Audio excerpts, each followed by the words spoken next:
Welcome, ladies and gentlemen, once again here to Virtual Racing Network.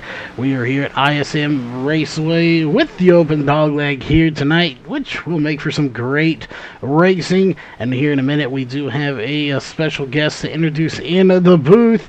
But obviously here shortly we got some news we're going to be posting about. He will not be much of a guest, as more as kind of friends and family. But before we do that, that'll be tomorrow or the next day, let's jump over to the sponsors here for tonight's race, and that sponsor is Walls Beard Co. Beard Balm. Make sure you check them out at wallsbeardco.com. If you have a beard, you need to take care of it. There's no better product out there than Walls Beard Co. Beard Balm. All natural and organic products. Again, that's Walls Beard Co. Head over to wallsbeardco.com to pick that up today. On the broadcast side of things, VRN wouldn't be here for 2019 if it wasn't for the following partners. Those do include Northwest Racing Series, your official want-to-go sponsor here for tonight's events. Walls Beard Co., your official starting grid sponsor. RaceOnTexas.com, your official dirt partner here for VRN. Sim Speed Shop, your button box partner here for Virtual Racing Network. Hanover Wrecker Service, your official caution sponsor here for tonight's events. On the Edge Motorsports, your official Wicked Energy Gum retailer. Huffman Designs and Racecore. We want to give a big shout out to all of these guys for coming on board here for 2019. Again, it's been a great year so far, and it's getting better every single day. But before we take this broadcast any further here tonight, it is time to introduce our second chair and our special guest here for tonight's events. And, of course, that is the one and only Ron Piles. So, Ron, welcome to the booth here for the first time. I definitely, did some airtime for Full Velocity, but it's in fall under VRN and everything. It's been quite a good time so far. I can't complain about anything I've ever done. Definitely, they've kind of pitched me off to some asphalt races here probably about 2 to 3 weeks ago with the docket that we've fulfilled. A lot of races that we've covered, and look forward to the ones in the future. Definitely feel honored to be here in the booth with VRN tonight. So another great broadcast getting ready to go down here, especially like you said, the ISM Raceway with the open dog leg is going to show some interest tonight, and a lot of these drivers definitely transitioning from the actual racing surface down to the apron and the dog leg back up to the racing surface. So hopefully those guys a lot of practice within that and the open setup here. Hopefully their setups can handle the ride heights and whatnot, not drag the track and damage the cars too bad, and see who comes out on top tonight here. 100 laps the distance for the race here at the ISM Raceway, so definitely going to be interesting to see what happens. It definitely is going to be very interesting. Again, this is their fixed setup of the two. They have a open setup on a Thursday night, which we would still be in practice for, or not as would still in practice now anyway. We'd be a little less into practice here. We got about 12 minutes left to go here. Of course, qualifying coming up next here from, as we put that, Sim Raceway. That is ISM. Apparently we cannot spell here tonight when we were doing these overlays, but it is from ISM Raceway. We're going to be really kind of figuring out who's going to be on the top here as we looked at our top 20 in the point standings right now after week 3. Seth Frazier, Travis McKinney, Brian Barnes, Jason Berg, and Donovan Barr, who actually won Daytona, sitting 5th place in points right now. Jeff Stabnow sitting in 6th place. Those are your top 6 drivers coming into tonight. And I know it's your first night here, Ron, but for all the fans out there and for your benefit, you're going to have to keep an eye on Seth Frazier, Brian Barnes, Jason Berg, Jeff Stabnow, Sean Breitzman, John Ottenbacher. These guys in here, amongst others, are going to be the guys to watch here. Just so I'll refresh my own information here, and of course for you and all the fans. Season 1, Sean Breitzman was the winner here at this track, and Season 2 was Seth Frazier. So, Seth, your points leader and your reigning winner of this race last season. Yeah, looking right now, I got Seth Frazier sitting 3rd on the practice grid here with the 26.201. He's a little off the pace compared to a couple of the drivers. Jeff Stabnow, like you're saying, the points leader, he's sitting 2nd right now with the 26.097. So he's only .030, so about 3/10 off of about 3/10 off of your your current fast time right now, 26:037 by Dan West Jr. So a couple of those guys are really close, and then the rest of the field's sitting right around the 2. So I'm going to say some of these guys might not have got to the track in time. Might, start taking some grip, might have got a little loose, might be pushing a little bit, might have knocked some of those times down a little bit. So definitely going to be able to see what happens here and see who can come out on top. With this being a short track, I wouldn't say draft would play too much of a role, but definitely lane choice and how they drive the corners and tire wear is going to be a big thing here tonight. Yeah, definitely will. And we're going to go ahead while we're talking about this track a little bit and pull up your track information brought to you by Bulletproof Tees. Of course, your elevation 957 feet. Race distance, while again it does say over 2 million laps in there, it's not going to be that. The miles, I believe this is a 2-mile track if I'm not mistaken, so we'll have about 200 miles if that is correct, as it is a 1-mile track, so maybe 100 miles. I don't even, we'll do the math there later. 200 I think is right, because 100 laps at 2 miles, but regardless, your track temp here, 77 degrees with a 1 mile per hour wind speed out of the north, so I'm not sure how many asphalt races you've done, or even dirt truck races. 77 degrees is quite cool compared to some. I've seen some that upwards of 110 plus degrees before. Yeah, definitely see them. Some of them, I haven't really honestly paid too much attention to track temperature. I know it pays a lot of toll in dirt races because the track dries out. Asphalt, it'll pay a lot of toll as well as actually working on your tires, because we don't have, right now as far as iRacing sim goes, we don't really have a whole lot of tire wear on dirt, so it's not too much to worry about on our part. Mostly just trying to figure out where the moisture is going to go and where we're burning the track out. But like you were saying, I think we're looking, you said about we got 4 turns, so you can do the math on that. We're looking, I thought we'd have, the extra dog leg back there, we'd have 5 turns, but so that'd be quite the amount of the turns that they got to make tonight, not to include slowing down to get on pit road and off pit road. So definitely going to be looking at a race that's going to take a lot for these drivers to maintain their discipline and get where they need to be tonight at the end of this one for sure. Yeah, they definitely are going to have to show a little bit of discipline, as I'm still fighting this cough just a little bit here. We got about 7 minutes left here. I know they're going to be getting into a driver's meeting here shortly. So before we do, let's see if we can't get a driver in here. I'm not sure if Seth Frazier is with us here or not. He is indeed here. I also want to talk to Sean Breitzman, who won Season 1. So real quick, we'll see if we can get him down here fast.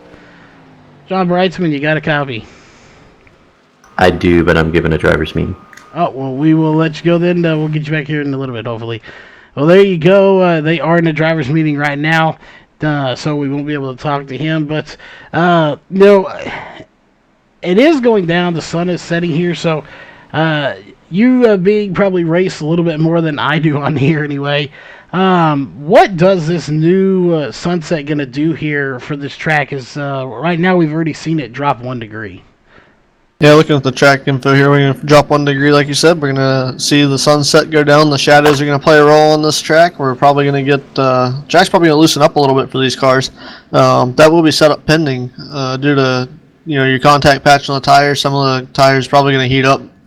Try and scrub pattern for the corners and stuff. But that'll also build the heat, which will also build pressure, which could also make the car looser. Because these cars, most of the stuff that I've seen in iRacing as far as asphalt goes, you're going to lean on that right front tire, and once that tire starts getting wear on it, you're going to start pushing a little bit, or depending on your setup, like this is fixed setup, but when they go in the corner, these tires are going to wear, and they're going to have to back down out of the throttle earlier. They're going to have to be careful getting back on the gas, because it's going to loosen the car up in the shadows, and where the track's the coolest at is where it's going to be the loosest. And then once we start taking tire wear down on the speedway here, and you see the tires start to wear down, you'll see the marks on the track where the tires have been and where the drivers have been the most, and it'll blacken up where it's taking rubber. You'll notice that they'll probably start running that a little bit, and it may see a couple of guys try to use it a little more to their advantage, but they will start pushing a little bit if they don't time it just right and be patient with the throttle and the way they turn to go through these corners here. Yeah, definitely. It's a tough track, and while we can't get Sean, we are getting word that we can get a hold of Jeff. So, Jeff Stabnow, you got a copy? Yeah, I got you there, Charles. Well, just since we have you in here, we're going to get Sean since he won season one. Then we're going to go on to Seth Frazier, but we didn't enable to get him in here since y'all were in the drivers' meeting as well. But coming in here, you're the driver.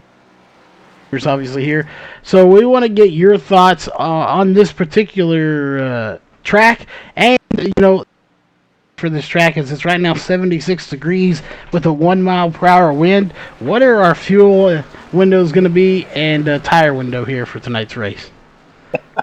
Well, boy, I wish I could tell you, Charles. I don't know. I've got about 5 laps in on this car. At this track, we were just scrambling to get everything going here. We had a few little issues getting our sessions loaded up tonight, so I don't know what the fuel load is on this car. I'm gonna guess it's probably somewhere in the neighborhood of 40 laps, but somewhere between 40 and 50 would be my guess. 40 to 50 laps, so definitely. It's going to be, I wouldn't say a long night, but, we want to talk about that real fast before we hand the mic over to Ron here. What do you think the cautions are going to be like here tonight? Are you expecting a few, or you think we'll have a fairly caution-free one? Well, we've got a little bit less of a field tonight. I think we're pushing about 30 drivers instead of 40, so that in itself is going to lend to a little bit more greens, but we've got a day to night transition. We're expecting track temperatures to swing, somewhere in that 30 to 40 degrees range. I don't know if they actually will. We were kind of guessing that would happen. We didn't get a chance to simulate this, but so I think the handle on these cars is going to change dramatically once that green flag drops to the end of the session. So it's possible. Drivers are going to have to keep up with the set. With the changes, we can't change the sets here, so you got to adjust your driving style. And this car should just get tighter and tighter and tighter. So I think we'll see some cautions. I don't think it'll be a caution fest. I think we'll see a little bit less than we've had the last few races, just because we have less drivers. But I think the swing that this car is going to go through is going to make for some cautions. Yeah, I was thinking the same thing. I'd say my opinion on the caution is going to be, with these cars getting tighter, I think we're going to see more people trying to use that dog leg, and I think the transition from the dog leg back up to the racing surface to get back into 3 and 4 is going to be where our cautions are going to come from the most. But that's just my opinion on it, but it's definitely going to be interesting to see what this fixed setup here goes that you guys set for your tech inspections, to see how that's going to play out for the rest of the event here for the evening that we're about to see this race of 100 laps go down for I'd say we might see 3 pit stops. Well, definitely, and while we have it, we got about 2 minutes here. Ron, any questions here for Jeff before we let him go? Not currently anything I can think of other than just to thank him for giving us the opportunity to come and, for him to even be here and run this race and let us speak on his part as he runs this race, and we get to sit here and call it out for everybody. All right, Jeff, we know you got some shout-outs and sponsors out there you need to thank. Absolutely. First and foremost, Virtual Racing Network. I think that's still the name. But VRN, we've had a long partnership with VRN.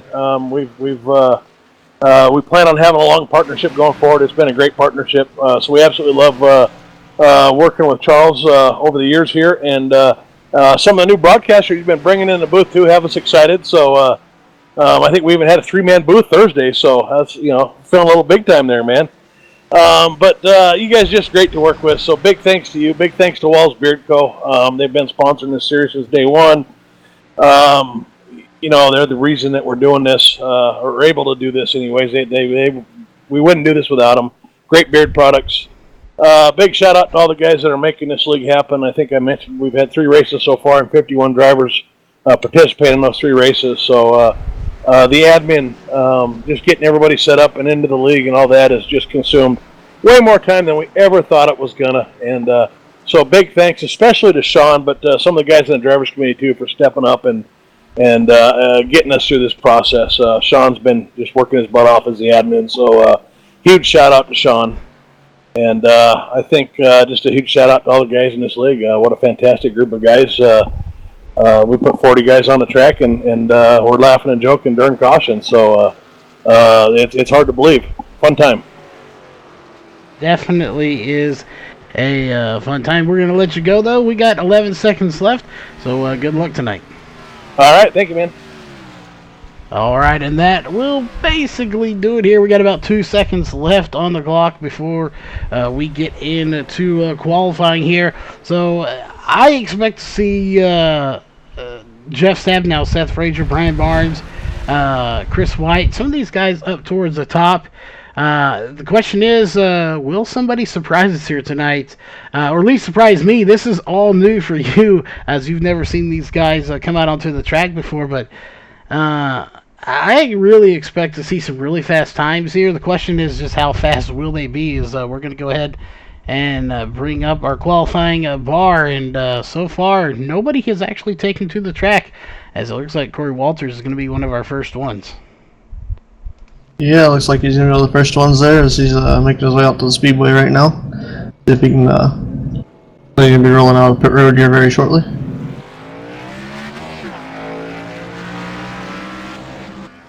Some noise here. Alright, so then had to check something real quick. But Chris White going to be the first official one out on the track.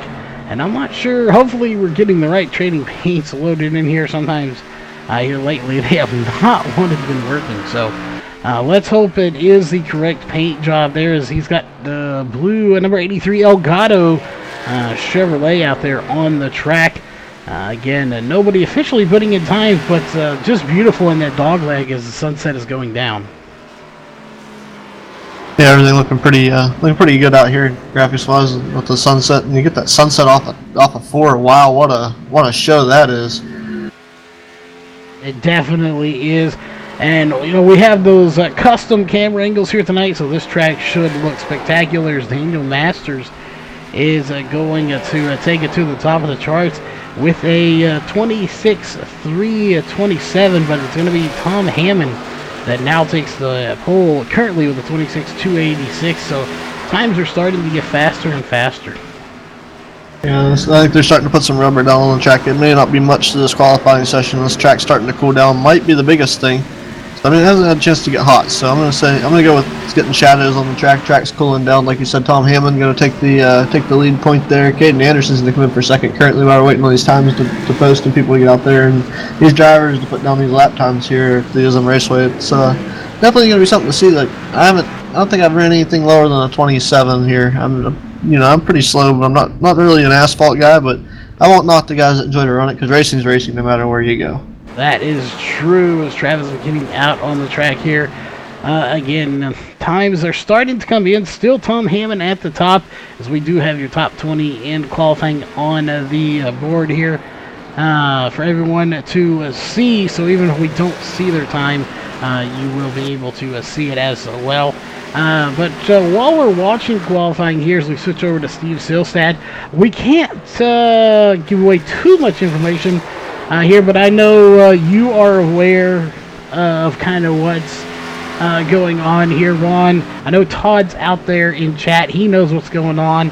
But some changes coming here for Full Velocity as well as Virtual Racing Network. So changes are coming. We'll be announcing those here in the next day or so, probably tomorrow if all goes to plan. But definitely some changes for the better here to better all of iRacing and leagues. Yeah, I'm pretty excited about the upcoming changes. Definitely a big announcement that's going to get put out. And for those of you that are out there, keep in mind this is for the better of the group. I won't say it's going to change much of anything. Roles might change a little bit, but that's really about our biggest change as far as that goes. And we've got a stout team here with Full Velocity TV and the Virtual Racing Network, so it's not going to change much. But we got some teams in the wake that are ready to go out on broadcasting, and I'm working on controls myself. But as I was speaking here, Steve Selstad's going to go to the point with a 26.243. So he is now the current top qualifier. He is indeed your top qualifier here for tonight so far. And I say so far because I'm looking back here And right now we haven't seen Brian Barnes, Seth Frazier, Brett Johnson, who has his first pole just last week, I believe. Jeff Stabnow, Sean Brightsman, these guys have not come out onto the track just yet. And those are drivers that we have to watch for here tonight. We know they're fast. They're always fast. And assuming they don't get tangled up in somebody's mess or their own mess, they are pretty much guaranteed to be some of your front runners here. Like I said before we went live, Jeff Stabnow, really fast, but just hasn't had the luck that he needed here. Lady Luck just not on his side, but could tonight be his night? It very well could. I mean, it's a fixed setup race. It's down to drivers' drivability and it's how they want to drive the car and make it. As long as it's making it around the track, you've got a shot. I mean, you don't have to be, the leader for the first 99 laps, but when you cross the line on lap 100, if you're leading, then, you get her done, you got it did, and you're going to get a victory lane. But definitely seeing some of these guys you stated haven't been out to qualify yet. I honestly think they're waiting and trying. I mean, we got 5.5 minutes left in qual, or 4.5 now. Sorry, I think they're honestly waiting to see if this track will cool down a little bit because we've dropped down to 74 degrees on the for weather-wise goes now, so track temperature's coming down still. Yeah, and we have a general temperature here, 74 degrees. Keeping in mind, I'm not entirely 100% sure how even the temperature works here in iRacing. The one side of this track is going to be more shaded because of the grandstands there. But when they hit this dogleg, the sun is shining right on it. And I can only imagine that it probably gets a little warmer just in that area. So if you can time it just right when maybe a cloud rolls over or something like that, we have seen time and time again here in asphalt racing where that can definitely benefit you quite a bit. Yeah, definitely. I've seen it in dirt, and you can find a little bit of moisture in a spot where the track hasn't been wore down for 1 or 2. Just a simple fact that, like you said, fog cover will come over and you'll hit it just right, and you'll get a run off the corner, and somebody else will see it and they'll try it, and the cloud will move, and then it won't work for them, and they'll lose their ground. So, definitely something that you can pay attention to and see when you're out there driving, especially if you got another big thing like racing in general. Like a lot of guys that run this don't have the systems to hang with certain people, and my system as well is not exactly up to par for that, but I mean, as far as racing wise goes, I can usually see what I'm doing and be able to see when a lane changes, and you can see the textures change and know where the grip is and where the grip isn't. Asphalt, not so much. You gotta play and know your role in asphalt, but on dirt you can definitely see the textures change. Anything that you can see on asphalt is usually where the rubber's taken down on the track. They definitely can, and we'll see. Again, we talked about cautions. But how many cautions will we officially have here tonight? Obviously, in qualifying, we won't have any. But I talked about Seth Frazier as he takes to the top of the charts with a 26.091. I told you he was somebody to look out for. He won last season here in the Season 2 as this is Season 3. So he is somebody to watch for as Brett Johnson just takes it to 3rd place. But now it looks like Sean Brightsman and Jeff Stabnow are getting ready to come out onto the track as well. Yeah, I'm watching Seth Frazier at the moment. I think he's completing his 2nd lap right now. We'll see if he can outdo Dan West Jr., who's now on top of the charts with a 26.012. Yeah, definitely. When it comes to time qualifying, it's important. You want to qualify first, you can start first, but that's not the only reason. I know a lot of people that aren't maybe familiar with NASCAR or where you have to take pit stops. It's not just about where you qualify to start the race. Getting that first pit stall, really even couple of pit stalls, definitely is benefit because especially if you have that first pit stall where if you're further back, by the time you hammer the gas to get out of pit road, you have to kind of regulate your speed so you don't break the speed limit on pit road. Whereas if you are on that first pit stall, you can just hammer the gas and you really don't have to worry about breaking the speed limit on pit road. As Jeff Stabnow takes 3rd fastest here in qualifying. Yeah, I was looking at that as well. Yeah, having that first pit stall on pit road definitely helps you out a lot. Getting down, it takes you a while to get to your box, yes, but once your stop's over, you're the first one out of pit road 9 times out of 10. Races can get close to the end of pit road, but definitely being able to get there and get everything taken care of and then get out and get back to business on the racetrack itself on the surface is, it helps play out a lot, especially if you're coming in just for fuel. You come in, you want to get fuel, somebody behind you gets fuel in 2 tires. That's the ground that you're gaining just because you have that first box. You're able to get back to the gas, get back to race speed before everybody else because you're already out of the box and out of pit road that much faster. Yeah, it definitely is. And of course here, the 4 Brian Barnes coming out onto the track with 8 seconds left to go. We know he's not going to be able to make it, so we're going to go ahead and get rid of qualifying off of your screen. As there you see it right there, clock is ticking down. Qualifying is over. It's time for your Walls Beard Co. starting grid. So I'll go ahead and run through, actually, if you want to run through our top 10 drivers here, first 5 rows, I will go ahead and bring us home. Alrighty, so we're going to go ahead and get us out of here on this starting grid here. We're going to start off with your pole sitter, the number 55 of Dan West Jr. Outside of him in row number 1 will be the number 32 of Seth Frazier. Starting inside row number 2 will be the 24 of Jeff Stabnow. Starting 4th will be the number 10 of Justin McClure. Starting in the 5th position will be the number 20 of Case Hinkins. Starting in the 6th position will be Brett Johnson in the number 7 machine. Starting inside of row number 4 will be the 46 of Sean Breitzman. Starting outside of him and his dancing partner is the number 65 of Steve Selstad. Starting 9th will be the number 63 of Tom Hammond. And the last starter in your top 10 there will be the number 8 of Gary Nichols. In row 6 is going to be a Casey Tillman in the 92 and the 1 of Caden Anderson. Again, still fighting the cough. I apologize. Row 7 going to be the 07 of Dana Rogers. And we'll see if Dana does start. He has started before. Sometimes he does not. The 03 of Daniel Masters is going to be on his outside. Row number 8 is going to be the 89 of John Ottenbacher and the 52 of Brian Lambert. Lambert. Row 10, I cannot speak tonight. Row 9 is going to be the 25 of Jade Williams and the 91 of Scott Hutchinson. Row 10 is going to be the 88 of Travis McKinney and the 9 of Corey Walters. Row 11 is going to be the 83 of Chris White and the 17 of Bill Ross Jr. Row 12 is going to be the 333 of James Vining and the 36 of Chris Walters. Row 13 is going to be the 58 of Stephen Paulson and the 47 of Josh Robinson. Row 14 is going to be the 69 of Adam Holm. I believe that is correct. And the 33 of Josh Coley. Oh, well, I even know how to pronounce it and still get it wrong. Today is not going our way here today. Row 15 is going to be the 4 of Brian Barnes and the 2 of James Thurston.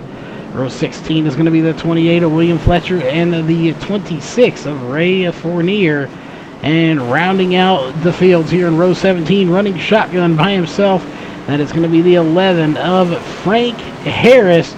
And that'll do it here for the Walls Beard Co. Beard Bump starting grid, as it looks like everybody is going to make the call here tonight except for Scott Hutchinson, Ray Fournier, and William Fletcher. So looks like we're going to have about 29 drivers start this race. Yeah, it looks like we're going to have 29 drivers start the race. The green flag goes out, and we're going to be under green flag conditions here. The 55 machine is going to jump off the early lead with Dan West Jr., but he's going to have company on the outside of the 32 machine, who looks like he's going to fall in behind him in line with the 24 to follow in third, which is going to be the 24 machine in third of Jeff Stabnow. It is indeed making a single file for the first 3. Let's go back to 4th place. Justin McClure, Chase Hinkins, Sean Breitzman, Brett Johnson. These guys still side by side. They're going to duke it out here for just a little bit. Again, we have 100 laps. Normally we say we get to the 100 lap mark in the 50. Well, we're already less than 100 because we only started with 100 to go. So we currently have 99 laps to go. Going to be 98 when we get to the line, as the 20 and the 10 right now of Hinkins and McClure side by side.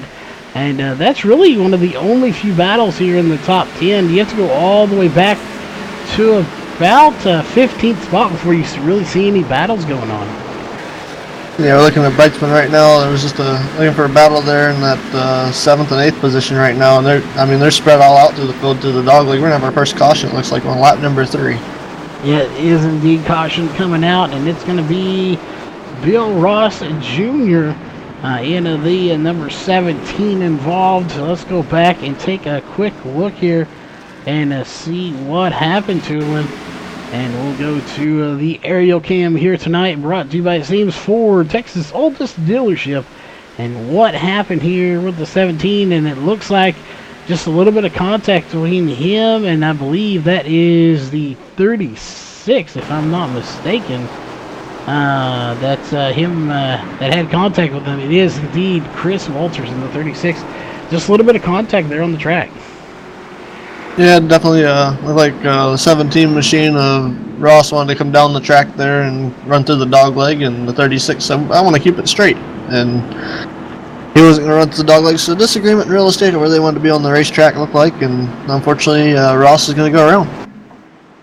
Yeah, he does go around and bring out caution number 1, as not very many people going down pit road, so not much to cover as far as pit road goes. So we are going to step away here for just a minute, and when we come back, we will be live on the mics here, as we will go live at about to start lap number 7. So we'll be right back here when the lights are off, and we're headed to the green flag once again.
Alright, we are back, ladies and gentlemen, as we are set to get the green flag this time.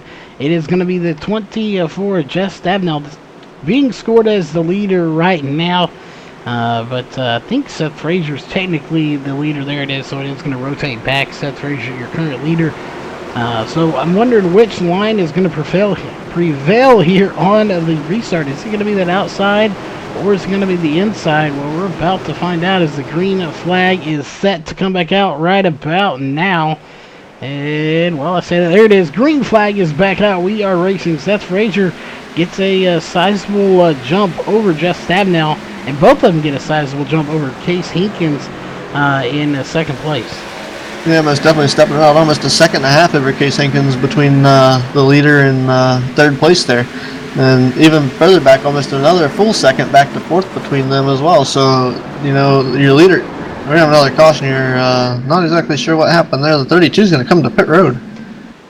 Well, we'll see here. We're going to go back and see if we can catch the 32 real quick. There's Seth Frazier coming down pit road. I'm wondering if maybe he had a speeding penalty. Let's go ahead and find out. No, because he hadn't come down. So let's find out. Watch the replay here and see what happened. I'm not even sure what happened, but Seth was already committed to coming down pit road. So that didn't cause the caution, but a big pile up in the back here. Everyone keeps going though. So nothing major done, but a pile up in the back involving the two of James Thurston. And again, everyone kind of keeps it going though. Yeah, I saw something, a couple of guys get together. Looks like the 55 machine of the Selstad and the 9 machine of Chris Walters get together, I believe, for an incident there. It looked like they said that it caused a big mess, but they that was the initial contact that caused all that, because the 55 machine ended up going back up the track, and he ended up sliding all the way up and slamming into the outside wall in front of the 47 of Robinson, and then everybody else stacked up behind them trying to avoid it. So he had a couple other contact there, and everybody else is actually able to get on the brakes and stay out of it. But yeah, definitely a decent sized incident there for them as well. Definitely was, and a lot of people on pit road this time. Looks like Frank Heresy is not actually the leader. He's on pit road, so Jeff Stabnow will be your race leader this time. As again, we don't know why our leader decided to come down pit road, but he was going to do so. So interesting call there as to why he was coming down. Had to almost be a penalty. Yeah, I'm gonna guess he probably got either speeding a pit road penalty, or maybe I don't know. That's the only thing I can think of. They just Frazier has an EOL, so, and looks like he had a black flag cleared. So maybe something happened there that you weren't able to clear. Yeah, definitely. It's unfortunate, when that happens too. Is you have to come down. He may have caught a break there with that caution coming out here. And it looks like Jeff Stabnow's got some damage to the front side of his car as well now. So, a little beating and banging going on early in this race. Yeah, a little bit. It's going to be, it's short track racing. It's only, like you said, it's a mile-long track. And we got a lot of racing here to go. Right now we're just like 89 laps to go here. So, it's a long race. I think there's a lot of give and take that needs to happen. We're seeing a lot more take than give right now. So, and on asphalt, it's hard to do the whole give and take thing. There's only so much real estate, and if you don't hit your marks just right, you might find yourself on the outside wall. And I think we're seeing a lot of guys trying to force the issue a little bit here early on the going, as far as land, trying to get that real estate on the racetrack right now. Yeah, we're gonna keep in mind for everyone out there watching, we're not even a quarter of the way done with this race yet. We still have plenty of racing left to go. It's still a long time to go, and we are getting reports back from one of our chat who may be having the inside source here that says he changed the lanes on the restart. So could be why he got to that penalty. So if that's the case, that is a very unfortunate penalty to get. But iRacing doesn't, they don't take lightly on penalties. They will issue them. Yeah, that very well could be. I did notice that. Good eye for paying attention out there in the broadcast as well. For, that's something that sometimes I don't pay much attention to when I'm sitting here in the booth. But yeah, definitely seeing something like that could possibly bring something like that as the lights are down on the iRacing official pace car here. It's going to dive off. And we're going to see which one of these front runners is going to take the lead as the 24 machine of Jeff Stabnow to the early lead. Down the straightaway, getting ready to go to turn number 1. And stacked side by side behind him for second on back. He is indeed, and we are racing once again. And a very good jump for Jeff Stabnow, but 2x2, 4 deep. Here as we got Caden Anderson, Sean Brightsman. These guys really getting closer and closer together here. Like you said earlier, nobody's really giving anything right now. There's a lot of take, but not a lot of give going on early in this race to cause these cautions, as we're about to have another one here between the 1 and the 63, and somehow both of them save it. Caden Anderson and Tom Hammond. Yeah, I was watching somebody else that's on a lot of take right now. That's at 24. Jeff Stabnow. He has taken the lead and he is running away with it. And we're having some guys that were way loose there in the back coming through the corner. It looks like they're going to keep it clean and green. But man, I got to give those guys hats off for hands on that one because that thing was way out of shape. And I don't know how he brought it back, but he definitely had some good hands on that one. That I would have lost it. That's no joke. He was way out of shape. Yeah, he definitely was, and they are literally 3 and 4 wide sometimes back here, about mid-pack right now. As these guys, you want to talk about not giving. Well, they're not giving at all. They are taking everything they can. This is the 03, the 32, the 83, Frazier, Masters, and White, all duking it out back here. So we'll have to kind of wait and see how it plays itself out. But we're on lap 16. Of 100, so not quite still at the quarterway, not even near the halfway point, as we're seeing some of the battling would go on we wouldn't expect to see till the last 10 laps of this race. Yeah, looking at some of the battles that are going on right now, I was watching Jeff Stabnow had about a full second lead off of that restart, but Casey Tillman's running hardcore trying to catch up to him. Jeff is a little better through 1 and 2, but Casey Tillman making a charge from 3 and 4 down the straightaway is the dog leg's really starting, off of 2 to the dog leg's really starting to kill Casey's run. But when they come off of 4, he dials that down to about half a second. He does indeed. He's got that number 92 machine dialed in here. Even though it's a fixed setup, it really comes down to running the line you need to run, and he's doing just that here right now.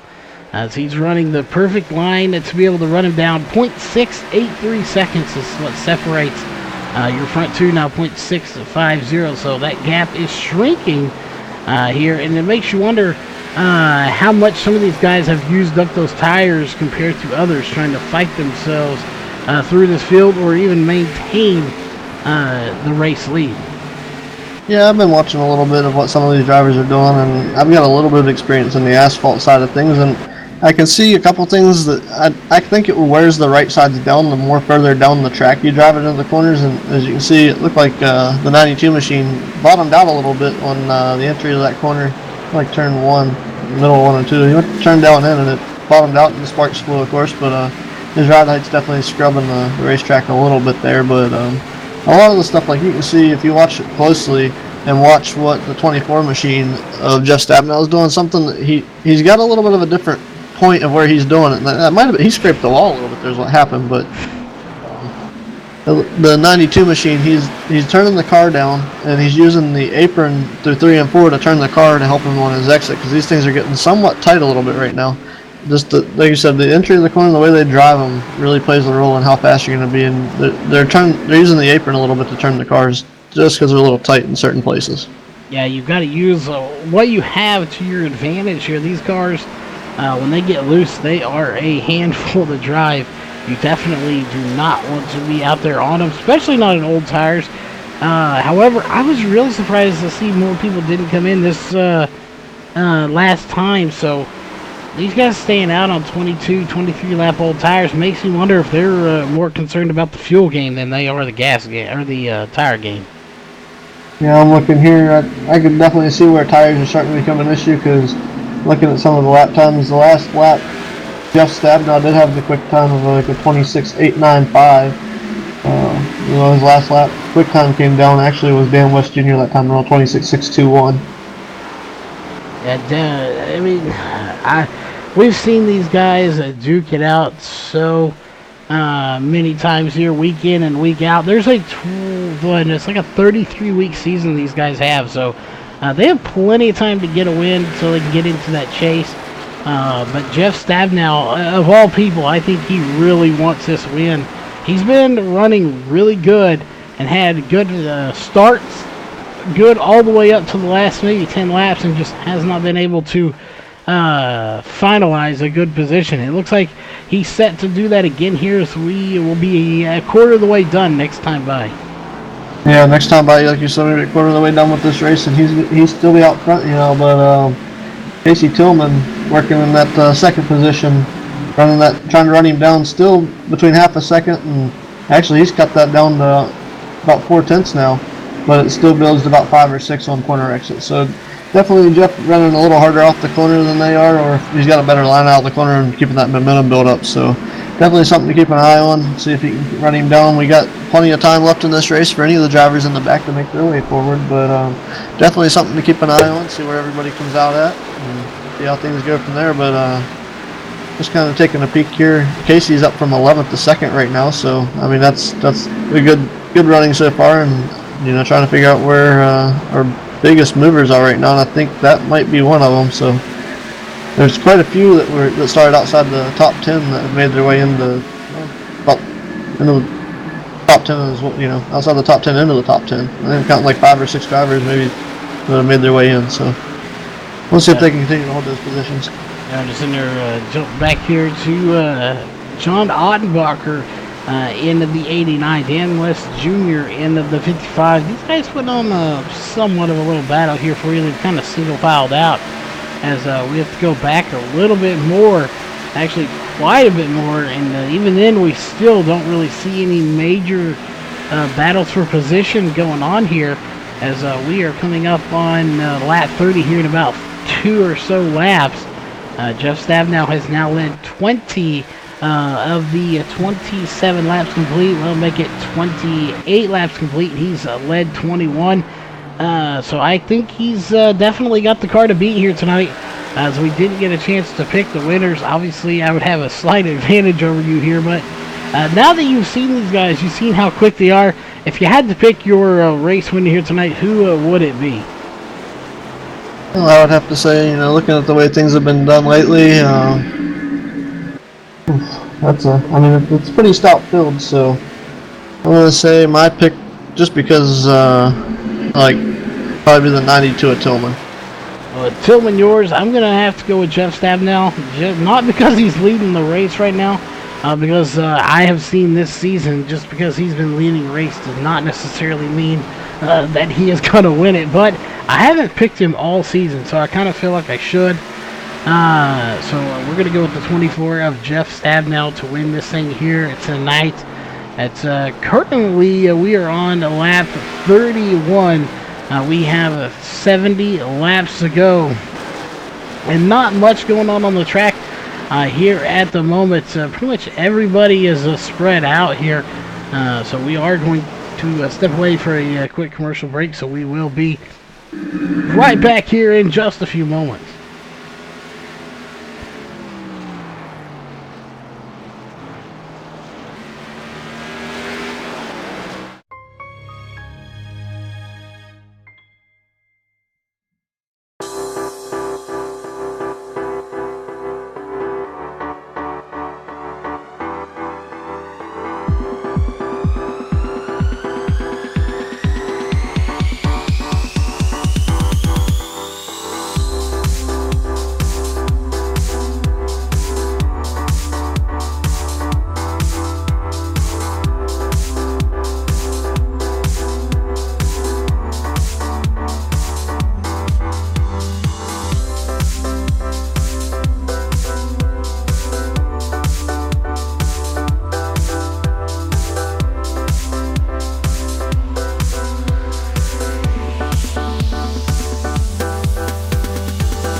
Alright, we are back, ladies and gentlemen, there after a quick commercial break, as you are watching a battle here between the 9 of Corey Walters and the 10 of Justin McClure. These guys really starting to get side by side, and the battle starting to intensify. Again, I want to put in that they're intensifying here, but we're not even at the halfway point. We'll be there soon, but we're not there yet. So we're going to go back to the front here, who Jeff Stabnow actually has now a 1.3 second lead over second place Casey Tillman. So starting to pull away. It makes you wonder if even with these older tires, this car is starting to come back to the way he likes it and the way he wants it to handle. Yeah, looking here at the last lap times that were posted, it looks like he's almost a full second slower than what he was for his best lap time here in this race so far. As Stabnow has, he's fallen from the 26.364 to 27.343 this time by. So definitely seeing everybody fall off into the 27s and 28s, mostly 27s. Couple faded back to the 28s. You know, they burn their tires up.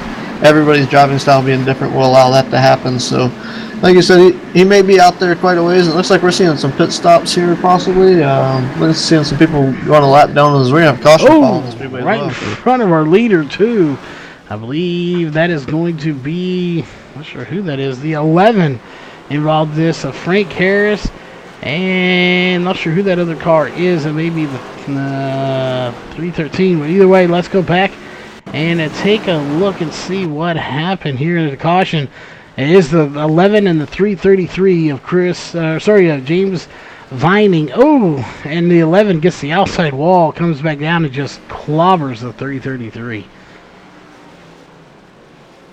Yeah, that being the 11 of Frank Harris. I saw a couple of guys go a lap down there, so seeing some of that pop up. I think it's because the caution coming out and pitting going on, and it just kind of all came down on the wash there, what was going on. It did indeed, and they're all coming down the pit road here this time. Kind of no surprise. I kind of figured they would come down here and get some fresh tires and fuel. Yeah, definitely needed seeing those times fall off and everything. So these guys haven't, be able to come down pit road and get everything taken care of, and seeing some of the stuff that's going on, like the new damage models for iRacing and stuff. It's kind of cool to see what they're working at towards with different things, and really looking forward to seeing what they do there and seeing these guys come to pit road and the animations and stuff when you're actually racing. See the guys come over the pit wall and stuff. So definitely plays a role for the realism that's added to the animation for this iRacing simulation, as these guys are on lap 39 of 100. So getting closer to that halfway marker. Still a lot of give and take. Like we said, there's a lot more take than there is give here. I've been seeing some more of the give here recently, as some of these guys are probably getting reminded that they're beating the crap out of their cars and not being able to get the performance out of them that they're asking these cars to do, and as they're help hurting themselves as they're getting around the speedway with a beat up car. So definitely a chance to come in and get the crews to work on them, straighten them back up, and get everything taken care of here at ISM Raceway. Yeah, definitely. They do have one fast repair. And while we have a moment, we've seen pit stops happen. Nothing major looking like it's happening on pit road. Jeff Stabnow and Casey Tillman basically come out how they were. No major changes there. But we are going to go ahead and step away off the mics here. And we're going to stay away for a little bit. When we get the green flag, we're not going to come back on the mics. We are going to go crank it up style here on VRN. And instead of us talking, we're going to let these engines do the talking for us. So we will be back here in just a couple of laps as we go crank it up here from ISM Raceway.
Caution is out, ladies and gentlemen. We're back live on the mic, and it's the 24 Jeff Stabnow.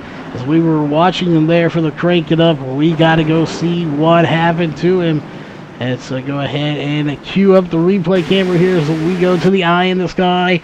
Oh, Casey Tillman actually slid up into him there, gets him a little loose, and around he goes, and actually gets clobbered. I believe that's his own teammate that gets him.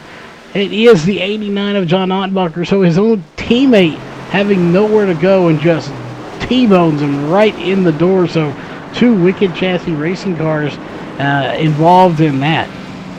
Yeah, it's it's heartbreak there for the 24 machine. Seeing how the 92, it looked like the diner was open. The 92 came up, served him a good little door donut there, and we finished off some T-bone steaks from the number 89 machine as he found him there, and we ended up with a little bit of tailbone in that steak as well, with the 52 getting in the back of the 89. Definitely did. It's unfortunate here, as we'll see if we can get a hold of Jeff Stabnow real quick. So see if we can pull him down and see how his night's going, if that is going to ruin it, or if he's able to use that fast repair.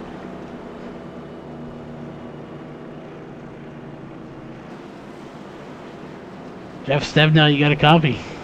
I got you. How we doing? We're going to check in with you here to see how you did. We learned our lesson from last time. We had your mic muted when you came in for security reasons. We'll go with that one. But for anyone that wasn't here for that, we will not rehash what happened, as Mama Stabnow would not be happy with us. But we see there, it looked like the 92 just slid up into you a little bit. And got you, so we want to know, how bad is that damage on that car? It's pretty bad. That, coupled with the black flag for trying to get lined up to pit, might put me a lap down here. We'll see. Well, I would, I hate to say this, but I picked you here. We actually went and picked you, and 10 laps later, you get wrecked. So, I believe that curse may be back, so maybe I should not pick you, and you'd still be leading this race. But, to make things worse there, then you get T-boned by your own teammate. So, since you're here, how is the 89 of John Ottenbacher's car as well? I don't know. I didn't even know. I don't know who I hit or anything about that. I got, I know he overdrove the corner there trying to dive it in underneath me there and slid into me, and I tried to save it. And then, in the process of doing that, I ended up coming back through the field there and getting a couple guys. I don't know who all I got. I think I got the 33 coming back through the field, and I think you're telling me I got the 89 there. Yeah, we got an update here with the 89. He is on pit road. He has gone a lap down. He is working on getting that machine repaired. It looks like he had some front end damage from either some rear end contact. I believe he T-boned you, so served up that T-bone steak and went in there. It looked like he might have already used up his fast repair and was trying to get some optional done because the physicality damage on that front end is not fixed. So a little damage there for him. So we'll see if he can perform with the car the way it is. Well, definitely unfortunate here, Jeff. So we learned a lesson. I'm not picking you ever again. And 2, hopefully we can get back out there and at least get a top 10, maybe top 5 finish out of the night. We'll see. I think I'm going to have to serve a stop and go here for for trying to get through the pits there. So we'll see what we can salvage, man. It'll be a good story if we finish good. Well, definitely we'll try to talk to you if you can get in there, and we'll let you go. All right, again, that was the 24 Jeff Stabnow, who last season I picked him and he won. This season I picked him and he wrecked. So, needless to say, I don't think we will be picking Jeff or anybody for a win here tonight, as apparently the curse is back. And, well, when we pick them, they wreck them. So that's just apparently the way it's going to go this season. We're going to have to see if that curse stands true, because the 92 machine, my pick, Casey Tillman, is now your current leader. Is indeed, so we'll see if the curse continues here for you, or if it's selected for me here tonight. But either way, your pick, Casey Tillman, out front, green flag back in the air, and we are now 2 laps away from the halfway point here. We told you I was coming soon. Once you kind of get to that halfway point, and you can testify this, whether it's dirt, asphalt, rally, whatever it is, once you get to the halfway point, it's like the laps go even faster here. As speaking of faster, these guys are running really fast up front, and they are back to not giving too much up here. No, they're not giving much at all. As the 55 machine got kind of pushed up into the wall a little bit. I think he got a little tight on the exit. He was running his lane pretty good there through 3 and 4 and got shoved up, and he's back to third. Now we got one in the wall in turn 3. Looks like he's going to keep it straight. We may stay green flag racing if he can get off the wall and keep it straight. I imagine we'll stay green flag. But the 55 machine has fallen back to third with his incident of getting into the outside wall down the front stretch, with Casey Tillman, the 92 machine, still out in front as your leader. And he's having some network issues at the moment. Let's see if those straighten out, and hopefully he can stay up there. Wow. You know, at this point, that would not surprise me if connection issues or something caused the 92 to not win this. He is, for all intents and purposes here, the 92 of Casey Tillman, he is not by any means a rookie. He is an A-class with a 2200 I rating. However, in this series, he is a rookie. This is his very first season with the Northwest Xfinity Series. So while his driving skills definitely not rookie, here in the season he is a rookie. So he has got his work cut out for him here to hold off these charging drivers. Dan West Jr. fairly new, Caden Anderson brand new, Case Hinkins new, Seth Frazier not new. So 4 out of your top 5 drivers are fairly new drivers here to the series.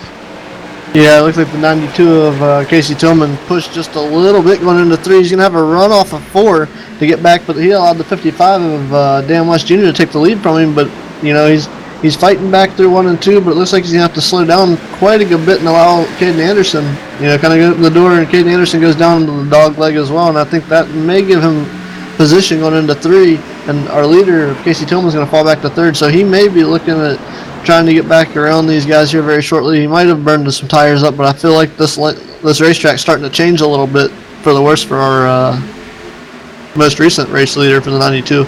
Yeah, it is that way sometimes. You know, your car starts out strong on when the track's one way, and as it progresses and changes throughout the night, your car just doesn't want to handle. Keep in mind, these guys are all in the same setup because it is fixed, but depending on how you drive it, how hard you drive it, where you enter the corner, where you exit the corner, all of that plays into a factor here. And depending on your driving style, you can really wear these tires off a lot faster than somebody in front of you or behind you, and then they're going to catch you. So even though it's fixed, you still have to be conscious of, you know, how you're driving the car. Yeah, most definitely. Like we were talking about earlier in pre-race, we're starting to see this track change, where the track's starting to take rubber on about the bottom lane and a half, 2 lanes of cars there where they're running through the corner. But we're also seeing a track temperature change where we thought the track was going to cool down, but we're up to 76 degrees on the track temperature right now. Yeah, it actually, as low as I saw it, was about 74, and now, as you say, that up to 77. So it is steadily rising here. I think it'll drop if we get a caution, as they're not laying down that heat. But once they get going, this temperature is rising quite a few degrees, so it can make it a lot more interesting if this track does get really hot. If we get up to 80, 90 degrees, it can definitely change the outcome here. It's almost like racing on grease at that point. Yeah, like a lot of these guys are doing it, and they got the 92 trying to battle back to the inside of the 32 machine right now, and that battle for 3rd and 4th, Casey Tillman fell to 4th, trying to work his way back to 3rd, but that battle faltered through a couple of the corners, being a little more challenging for Casey now, as I believe he's probably ran a lot harder than he had to early in the going. I've noticed, myself on asphalt, I burned those tires up pretty quick, so as hard as he seemed like he was running early on, he's having to slow that car down a lot more to make it through these corners. He's not going to be as competitive here in the late going until he gets that new fresh set of tires, and we'll see if he can hang out and get back up front. And who knows, with the race having still 42 laps left here in this race at the ISM Raceway, he may be able to battle back to the front with a caution. So you never know what's going to happen. Yeah, and we just call the race as we see it. We don't know what's going through these drivers' heads at any time during the race. He very well could have been out there deliberately pushing this car as fast as he could and hard as he could, knowing in the back of his mind thinking, I'm going to push this for everything it's worth, see how long I can stay out front, see how long it takes these guys to catch me. And that's a valid strategy to do early in the race like this, because come later in this race, you're going to know, okay, when I did this earlier, I had 12 laps on my tires, and I was able to push it, and they caught me in, 14 laps, and the race would be over by now. So, that's a strategy that these guys use to try to determine, how hard they want to drive the car. Yeah, and that's also something to look into. I was taking a peek here right now. Jeff Stabnow is going to be 1 lap down. Definitely the biggest break right now, unless he can get back on the lead lap from 3rd to 26th. And Justin McClure started 4th in this race, and he's back to 19th currently. So there's a lot of different stories going on in the field right now, and one of the biggest stories right now is Chris White in the 83 machine from 21st to 8th so far. So he's made a great improvement. So we'll continue to see if he can do that as well. Yeah, he has definitely made a ton of improvements here in this race, and right behind him is going to be Steve Silstad as well. We'll pull that information up. Started 8th, so he's actually lost 1 spot. However, again, like you said, Chris White going forward here, going the right direction. Sean Brightsman going back just a little bit as well. Brian Barnes 29th to 16th. So we have drivers that are moving forward and drivers that are falling backwards. Obviously, you want to be one of them that's moving forward. Yeah, I mean, if you are falling backwards at this point in the race, unless you've gone a lap down or something, your hope's not all washed out yet. We still got about 37 to go. There's probably, I'd say maybe 1 or 2 stops left, depending on caution-wise goes. I definitely see at least 1 green flag pit stop coming up here. Should be here very shortly, and probably about the next 8 to 10 laps, maybe. But with the way that things have been going, things are pretty smooth right now, and everything in the going. Not really a whole lot of battles going on. A lot of guys using their bumper, trying to push some people out of the way a little bit. Just trying to let them know, hey, I'm here. I got to run. Let me go. It's still early. If you want to battle for this spot, then you take the outside because I want the racing lane. Yeah, and you want that racing lane. If you don't have it, you can be in a big trouble very quickly, as people will get by you like a freight train. Luckily, they're kind of spread out, like you said, so I don't think these guys are in too much danger of, getting freight trained on the wrong side, as the caution is going to come out once again. Yep, that's going to be the 4 car of Barnes. He had a little net code going on there, and he got some contact up on the outside wall. Not really sure exactly. It would be Brian Barnes got into that wall. I'm not sure if the car's actually going to sustain damage or not due to the fact that it was net code, but we'll take a peek here and see what's going on. That was turns 3 and 4, I believe. Yeah, and right there, prior to that, has a little bit of a connection issue, and then goes into the outside wall, like you said. And so we'll go back up to our race leader. It's Dan West Jr. I expect everybody to come down pit road, so we're going to step away here to a commercial break. Of course, when we come back, we'll tell you what happened on pit road and kind of who the shakers and movers were here under caution for pit stops.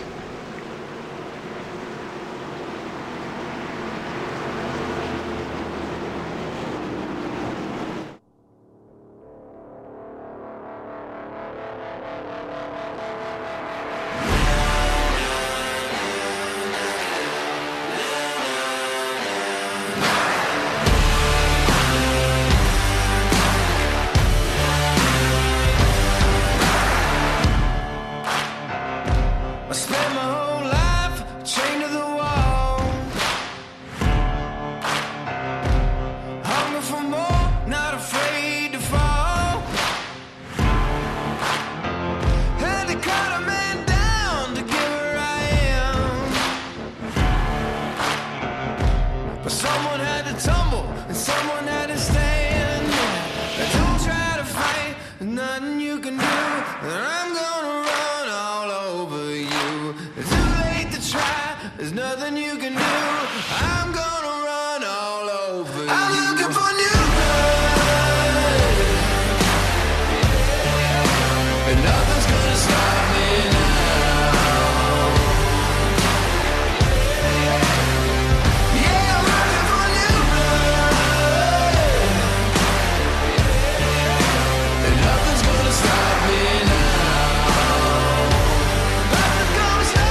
All right, ladies and gentlemen, we're going to go crank it up one more time. As last time we didn't get to complete it due to the caution coming out. So we're going to go silent on the mic once again, and we're going to go crank it up style here on VRN. Let's hope this time we can complete it without getting the caution. So we will be back here in just a few laps.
And gentlemen, we are back, ladies.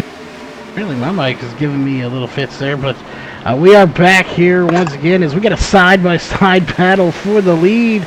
Seth Frazier going to go on the outside to make the pass over Casey Tillman. So, not troubles for your pick here tonight, but looks like he's going to lose the lead on his own, just getting passed on the outside of the track here. Yeah, it's definitely something to see. You know, racing's coming to be a point here. A lot more take is probably going to happen here shortly, more than give now, because we're 26 laps to go. We're going to be 25 this time across the stripe for your leader, Seth Frazier. So he's got the 32 machine rocking and rolling around the racetrack here in the 92 machine. It looks like his entry, he's trying to come in a little too low, and it's pushing up on him in the center of the corner. It's giving everybody a chance to get by him. He's opening up a lot of doors right now. It looks like the 55 machine Dan West Jr. is going to slide back into the second spot and see if he can take the lead back here shortly, if he can run down Seth Frazier, because I mean, you know, Dan West had the lead here recently, and it looks like he says he wants it back, so he's working on getting his way back up there, and we'll have to see if Casey Tillman can adjust his line a little bit. He still looks like he's following that same pattern of going through the corner and pushing up just a little bit in the center. He keeps opening that door. He's going to have company of Caden Anderson here very soon, as the caution is going to fall on the speedway.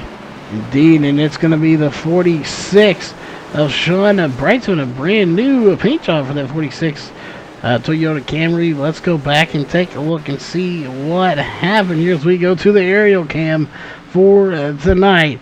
And we'll see what happened. He comes to the inside. I believe he's racing with the 10 back there, and just gets it loose. Doesn't have any help from anybody. Luckily, he does spin it, and everybody avoids him, though. Thank goodness he was in the dogleg, or that could have been a little bit more ugly for him. Yeah, he had a lot of, everybody had a lot of room to go. There was a lot of real estate there to avoid his spin, and he was able to keep it roughly in about the same area of the track throughout the whole spin. So everybody kind of, being able to make it through scot-free. But I expect to see the 46 of Brightsman come down pit road and get 4 fresh tires for that machine, as he probably just flat spotted the crap out of them. So yeah, definitely freshies for that.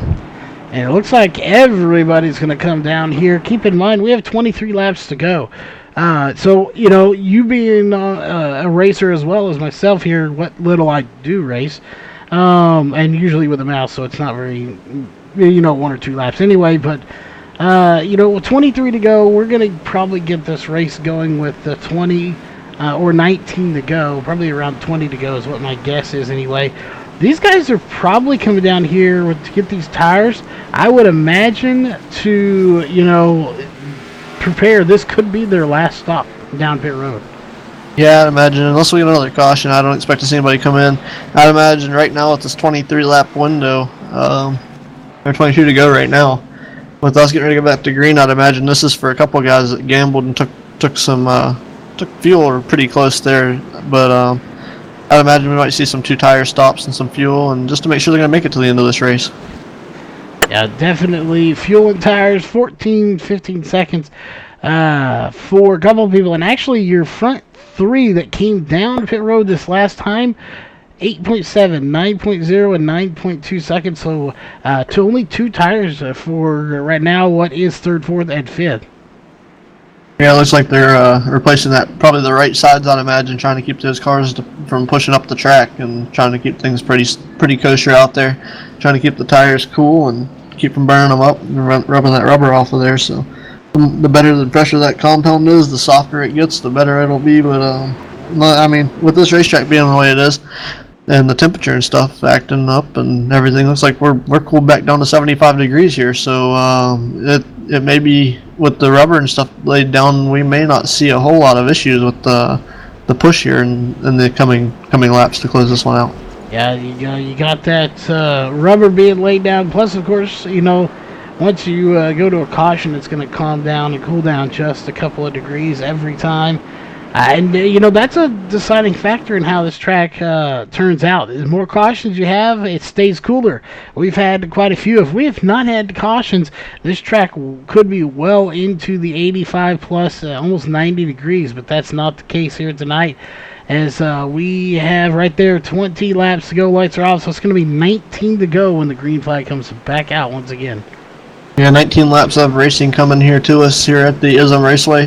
Definitely been an exciting one so far, with a couple battles throughout the field. With them being spread out, quite a few things happening. Real estate battles all over the place for the most part, but definitely not going to be one you want to miss here in the closing laps of this one. We get ready, 1 lap to green here. The lights are off on the iRacing.com official pace car, and it looks like Jeff Stabnow going to bring us back to green flag with Josh Robinson to his outside. So looks like we've got a few position changes around. Dan West Jr., who was in 2nd, has fallen to 6th after pit stops. Caden Anderson, who was 3rd, back to 4th, so he lost a spot. And just a couple things that have gone on here, and Seth Frazier back to 3rd. So pace car is down and off the racetrack, and we're going to go green flag racing here off of turn number 4 with Jeff Stabnow jumping back on the gas. Jeff Stabnow, after his troubles there, led 38 laps, then had troubles. He's back to the lead, but keep in mind, he did not come down pit road and take tires, and the only other driver that did not is Josh Robinson. And we got contact going around the 55 involved in this one. How in the world these guys did not recognize the 55 of Dan West Jr. hard into the outside wall, but somehow they recover from it and no caution comes out. Not yet. I'm not going to err on the side that we won't have another one, because those guys were 3 and 4 wide trying to figure out how they were going to keep those things together and stay straight. And Seth Frazier is going to come up in 2nd with the 32 machine. Tom Hammond currently 3rd in the 63. Caden Anderson is 4th in the number 1 machine currently. And the 55 machine still having trouble hanging on to as he gets in the wall again on lap 83. Yeah, he does indeed. And as I expected here, Seth Frazier does get by Jeff Stabnow and take the lead. I really kind of figured he was a sitting duck on those older tires. However, he was banking on possibly getting another caution or something and being able to, kind of ride under some caution laps for these tires. That is not the way it worked out for him here. So unfortunately, he's going to be in 2nd, but still, after what's happened to Jeff Stabnow here tonight, to go all the way back down to 28th after starting 3rd to be in 2nd place. If he can hang on to a 2nd, not a bad night overall. No, not at all. As we got 16 laps to go. Casey Tillman's up 2 spots from his starting spot after this caution that we had recently. So he's up 2 spots on the move right now, and we'll see. I think he's trying to pull a 3rd one right now, unless he's got a battle right now on the outside with Justin McClure, which is the number 10 machine. But it was the number 47 of Josh Robinson, as Casey Tillman has moved into the top 5 once again. He is on the hunt back to the front. The question is, will he be able to do it here tonight? So right now, your pick for the win, sitting in 5th place. My pick sitting in 2nd place. Unfortunately, I don't think my pick is going to have the tires to do it of the 24 Jeff Stabnow. Unless the caution comes out, maybe he can go down and get some fresh tires.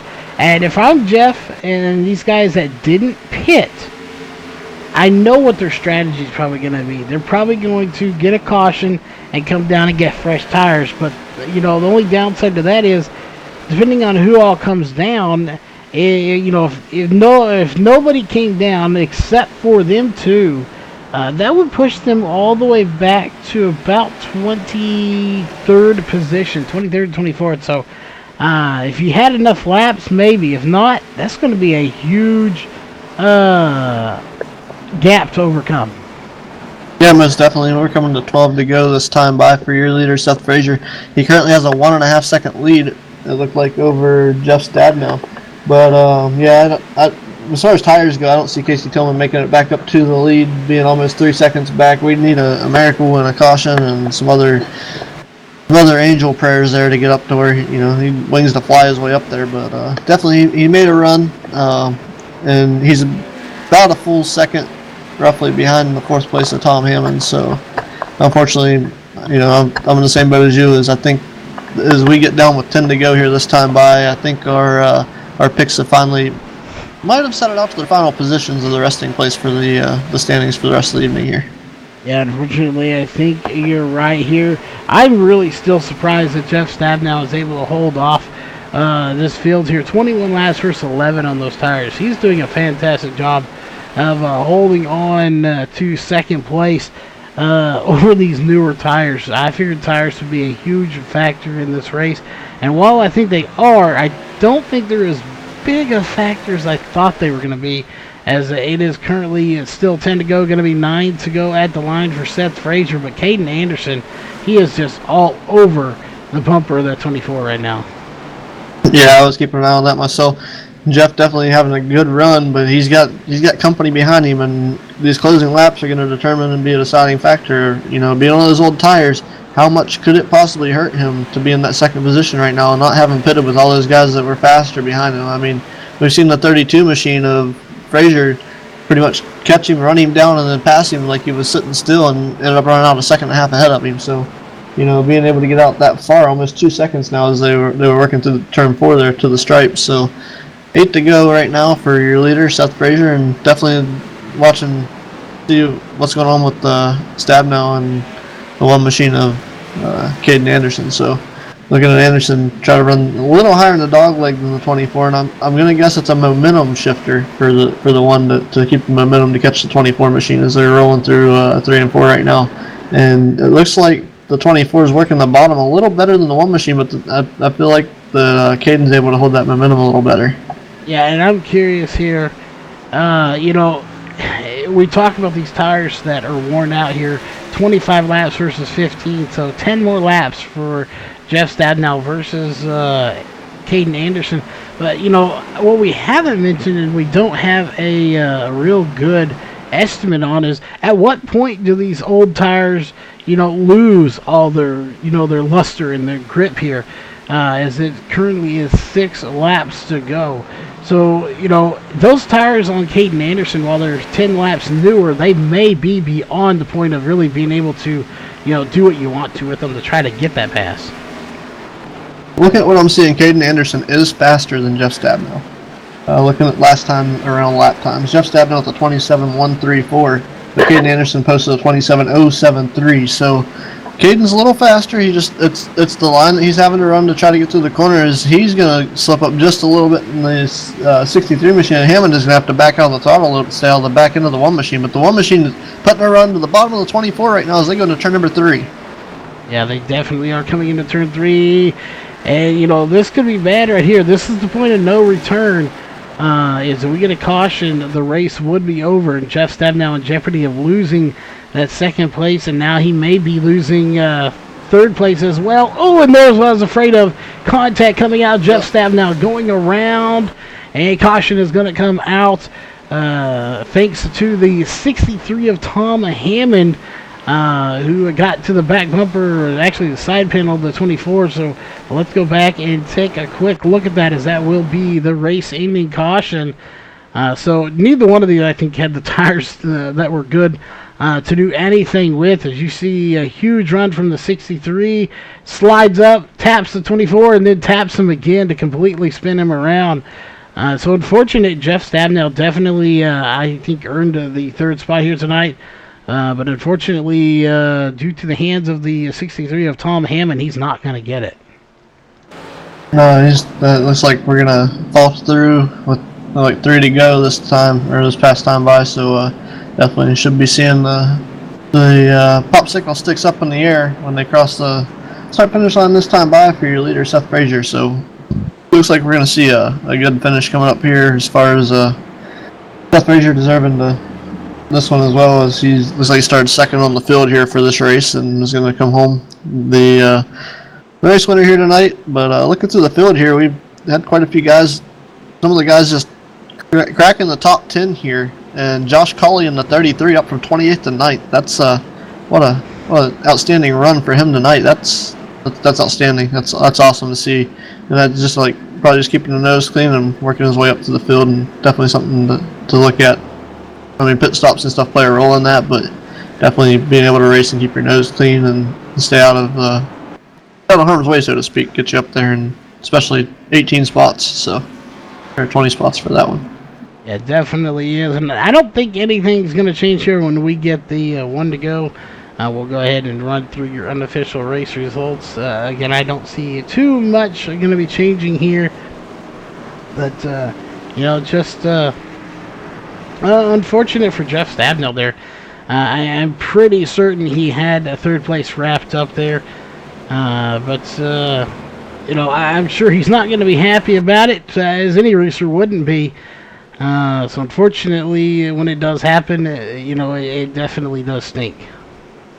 Yeah, that it does, and it could happen anywhere, any place, any time. And it's just, bad luck happens, and when it comes around, it goes around, and it's just hard racing. It's not anything that was done on purpose that I could see. It just looked like good hard racing coming into the corner, some tire wear, and some different stuff happening that you really didn't account on. You didn't take account for whenever you went into the corner. So, accidents happen, stuff happens, mistake. But long season here coming to you. So, not like it's anything. It's early. It sucks, but that's not something he can't battle back from.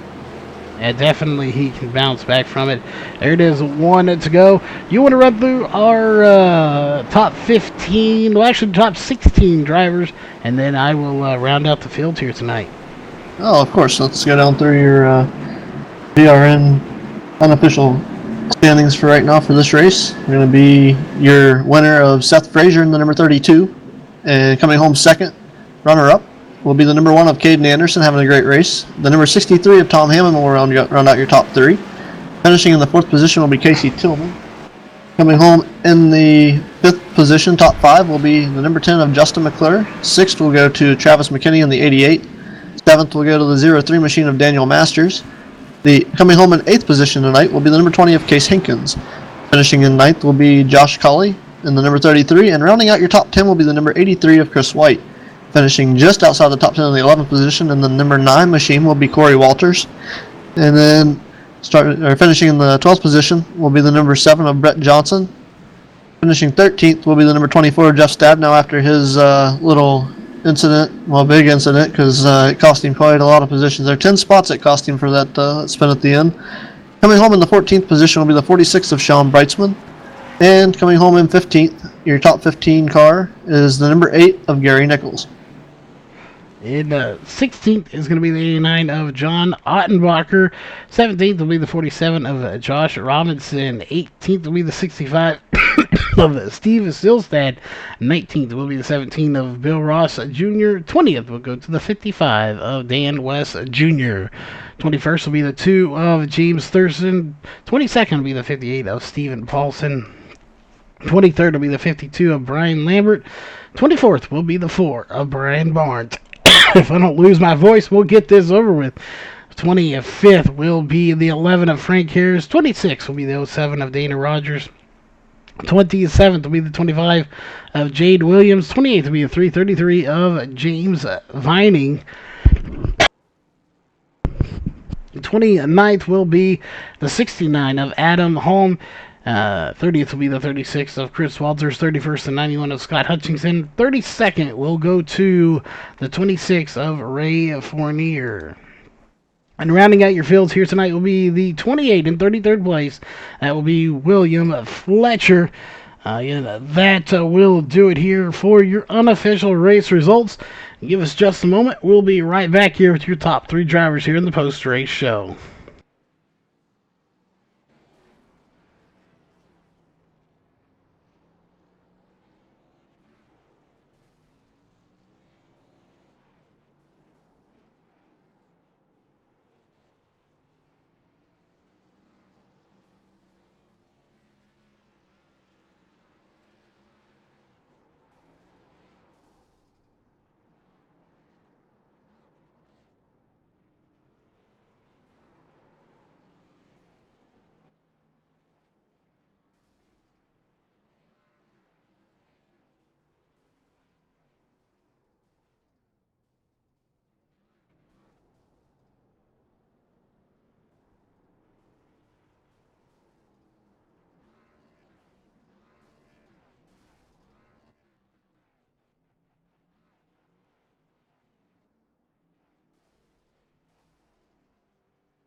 All right, ladies and gentlemen, we are back here, and we have our top 3 drivers here in the booth with us.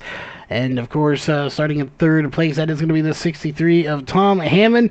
And I believe Ron has caught up with him. Yeah, I've got Tom Hammond sitting here beside of me. Are your 3rd place finisher here tonight at the ISM Raceway. Tom, how about you walk us through that race and let us know what got you into the 3rd position here tonight from the 9th starting spot? Well, first of all, I want to apologize to the 24 car. We're coming down there the last couple laps. The 1 and I both went inside and drifted up a little bit, and we made a little contact, and I cost him a podium. So I really shouldn't be here. Yeah, definitely a battle for real estate there on this track, as well as track seemed like it cooled down there closer to the end of the race. So a lot of guys wanting to battle back for the bottom, and having different angles and entry points for this track kind of played a role in that one, I think. But accidents happen on the racetrack, and I feel probably just feel kind of bad about it. But hard feelings definitely not going to be a factor, and that is it's early on in the season. But if they continue to happen, I see some people with a little temper tantrum going on here later. But other than that, I think everything should be not on the wash. You guys be all right. But yeah, that. Unfortunately, that happened, but getting 3rd from 9th is quite a little bit of an accomplishment there for you. Quite a few cars to pass along the way, as well as trying to fill that car out for the race. Well, thank you, but again, don't feel 100% great about it. But the car drove well. There was a lot of grip, and it took 2 tires on that last pit stop, and I think the 24 didn't take any. He stayed out, so that may have also played a little bit of a role in it. Yeah, I don't know what somebody else has done, or if they've, how old their tires are, how old they've pushed the car and whatnot can definitely play a role in that. But so you're not feeling too great about it, but congrats on your 3rd place finish tonight, and we'll give you the microphone and let you thank everybody that got you where you're at tonight here and on your podium finish. Well, thanks very much, Ron.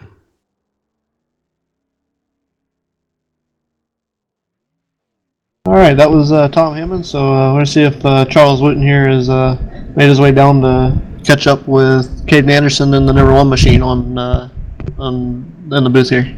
I have indeed, and we have the one of Caden Anderson here. Well, let's go ahead and pull it up as we're having some mic issues here we're having to take care of as well. But the one of Caden Anderson here, you got a copy. Yeah, I got a copy. All right, first off, welcome to the booth here. You finished in second place here tonight. First off, what was that car like out there handling tonight? You know, it is a fixed setup, but was there kind of a line that was the preferred line? Yeah, there was definitely a preferred line. The big time on the backstretch, getting down on the apron all the way towards the wall. The car was very tight, but we were able to handle it and keep it off the wall. Yeah, you did that here tonight. You know, just an outstanding run here. Finished in second place. You know, obviously you'd rather get the win here. But that being said, obviously you'd have to run down Seth Frazier to do that. Do you think there was anything that needed to happen for you to be able to catch Seth? Yeah, actually, I only got one lap of practice in practice before qualifying, so I feel like if I was able to get more practice laps, I would have been able to maybe be up there and pass Seth for the win, or at least race him for it. Well, definitely, you were up there. It would have been awesome to see. You know, it's always cool to see a side-by-side or a really close finish. But not a bad one. Of course, it ended under caution. Not the way anybody wants to see it, but still an outstanding run here for you to finish in second. Obviously, a good points night for you. So anyone on that car you need to give a shout-out to, or just anyone out there watching you want to thank? I want to thank you guys for hosting this Virtual Racing Network, for broadcasting it, and everybody that's put this together. All right, again, congrats on second place here tonight. And, of course, that will bring us to the man of the hour, your race winner, the 32 of Seth Frazier. Of course, you know, we talked about earlier, he won this race last season. So, Seth, while it's not back-to-back wins in this season, back-to-back wins from Season 2 to Season 3 here at this track. So, is there something special about this track you just like? I really like, I don't know, I like the new design with the backstretch the way it is, or, well, on iRacing, the backstretch the way it is. I like the dog leg, and, I don't know, just kind of rolls into my driving style. Definitely, it obviously suits you well here. You know, we talked about the dog leg there a little bit. Do you like the dog leg, or do you like it being out? Which one do you prefer there? Well, it causes some more cautions than I'd like to see, but I like racing on it. I think it adds a unique aspect to the track. It definitely does indeed add a, something's different to it here. Really not a whole lot to say here. You pretty much got up front, and when you did, you pulled away here. So before we get to your sponsors here, we have to ask that question, of course.